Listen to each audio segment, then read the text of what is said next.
O livro do profeta Abacuque. Ele viveu durante as décadas finais do Reino do Sul de Israel, e esse foi um tempo de injustiça e idolatria. Ele viu a ameaça crescente da Babilônia no horizonte, e isso não foi boa notícia para ninguém. Mas ao contrário dos outros profetas, Abacuque não acusa Israel. E ele nem fala em nome de Deus para o povo. Pelo contrário, todas as suas palavras são dirigidas pessoalmente a Deus.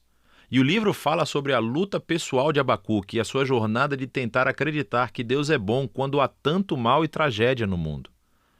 E assim, as palavras de Abacuque são, na verdade, poemas de lamento, e são muito semelhantes aos lamentos que você encontra no livro dos Salmos. O poeta faz uma reclamação e em seguida chama a atenção de Deus para o sofrimento ou a injustiça no mundo, exigindo que ele faça alguma coisa. E saber desse lamento é realmente o segredo para entender o conceito e a mensagem desse pequeno livro. Os capítulos 1 e 2 são enquadrados como um argumento constante entre Abacuque e Deus. E o profeta apresenta duas reclamações, às quais Deus oferece duas respostas. A sua primeira reclamação é que a vida em Israel se tornou horrível. A Torá está sendo negligenciada, resultando em violência e injustiça, e tudo está sendo tolerado pelos líderes corruptos de Israel.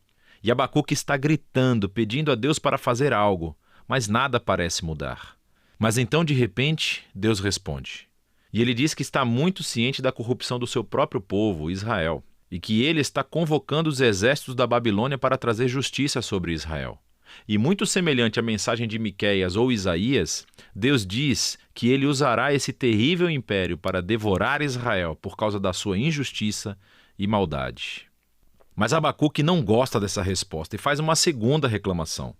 Ele diz que a Babilônia é ainda pior do que Israel. Eles são mais corruptos, mais violentos. Eles idolatram seu próprio poder militar e tratam humanos como animais, reunindo-os como peixes dentro de uma rede. Eles devoram nações e grupos de pessoas para construírem o seu próprio império.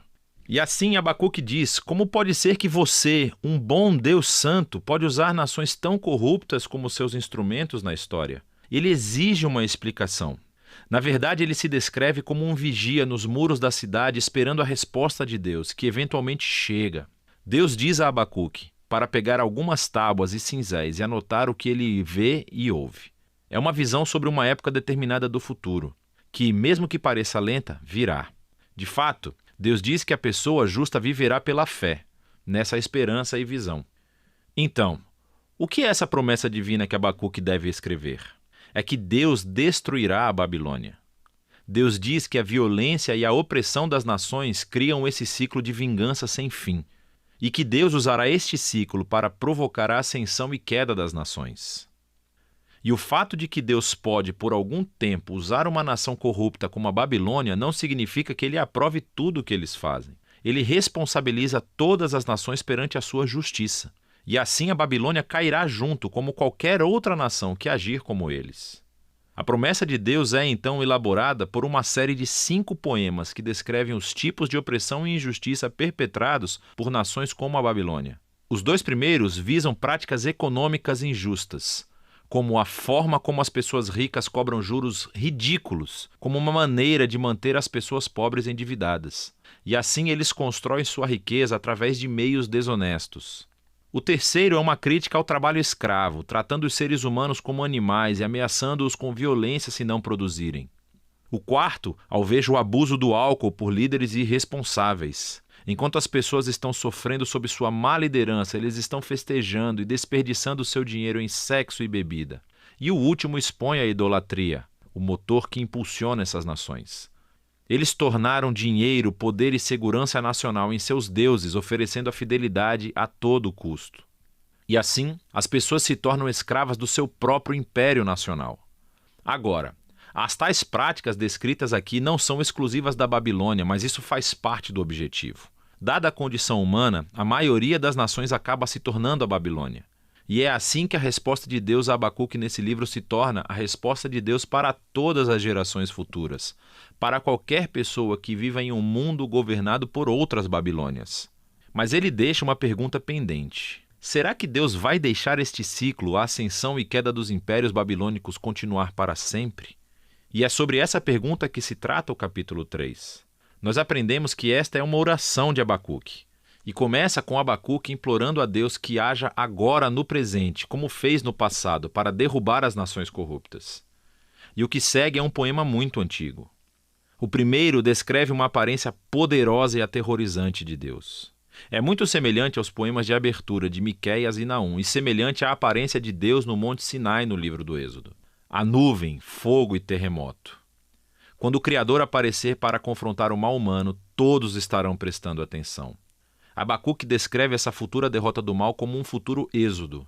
Então, assim como Deus veio como um guerreiro e dividiu o mar em sua batalha contra Faraó, Abacuque diz que Deus trará mais uma vez o seu julgamento sobre o chefe dos maus.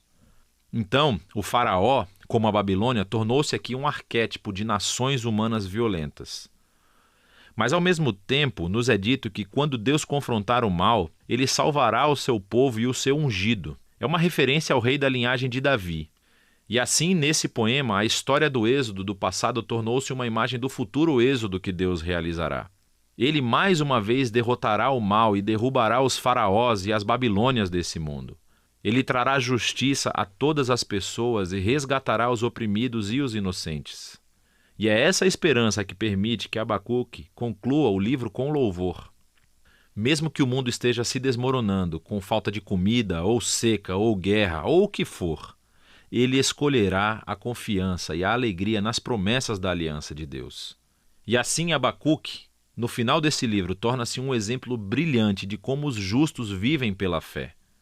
Abacuque reconhece o quão escuro e caótico o mundo e nossas vidas podem se tornar e nos convida a uma jornada de fé, confiando que Deus ama este mundo mais do que nós amamos e um dia ele eliminará o seu mal.